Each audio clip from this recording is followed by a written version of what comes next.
ആരാണോ ലഹരി കൊടുക്കുന്നത് അവരൊക്കെ നമ്മൾ റിപ്പോർട്ട് ചെയ്യാനുള്ള സംവിധാനങ്ങൾ നമ്മുടെ നാട്ടിലുണ്ട്.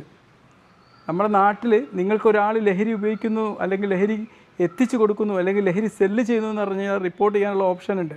ഒരു എക്സൈസ് കമ്മീഷണർ നമ്പറിൽ നമുക്ക് വിളിച്ചു കഴിഞ്ഞാൽ നമുക്ക് റിപ്പോർട്ട് ചെയ്യാൻ പറ്റും. 9447178000 നമ്മുടെ അടിയിൽ കൊടുക്കുക. ഈ ഒരു കോളിലേക്ക് വിളിച്ചു കഴിഞ്ഞാൽ നമുക്ക് റിപ്പോർട്ട് ചെയ്യാൻ പറ്റും. തീർച്ചയായിട്ടും നമ്മുടെ സമൂഹത്തെ ഇതിൽ നിന്ന് രക്ഷപ്പെടുത്തണമെങ്കിൽ, ലഹരിക്കെതിരെ ശക്തമായി നിലനിന്നിട്ടില്ലെങ്കിൽ ഇതുപോലുള്ള കേസുകൾ ഇനിയും ആവർത്തിക്കപ്പെടും. മാന്യന്മാരായ കുട്ടികളെപ്പോലും ഈ ലഹരി വഷളാക്കും.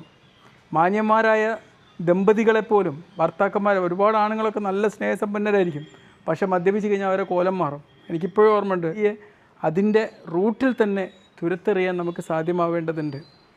ഇതുപോലുള്ള ആക്രമണങ്ങൾ ഇനി നടന്നുകൂടാ. ലഹരിക്ക് പിടിക്കപ്പെടുന്നവർക്ക് തക്കതായ ശിക്ഷ, അവരെ രക്ഷപ്പെടുത്താനുള്ള ഒരു ശ്രമവും രക്ഷിതാക്കൾ തൊട്ട് ആരുടെ അടുത്തുനിന്നും ഉണ്ടാകാൻ പാടില്ല. അവരെ നന്നാക്കിയെടുക്കാൻ വേണ്ടിയാണ് ഒരു പോലീസ് ആക്ഷൻ എടുക്കുന്നതും അല്ലെങ്കിൽ ഒരു കൗൺസിലിങ്ങിന് വിധേയമാക്കുന്നതൊക്കെ. അല്ലാതെ അവർക്ക് കൊടുക്കുന്ന പണിഷ്മെൻ്റ് അല്ല. ഒരു പോലീസ് ഒരു ലഹരി ഉപയോഗിച്ച ഒരാളെ പിടിച്ചു കൊണ്ടുപോയാൽ അത് അവർക്ക് കൊടുക്കുന്ന പണിഷ്മെൻ്റ് ആണെന്നുള്ള നമ്മുടെ തെറ്റിദ്ധാരണ. ഒരിക്കലും അങ്ങനെയല്ല. ഓക്കെ, പ്രത്യേകം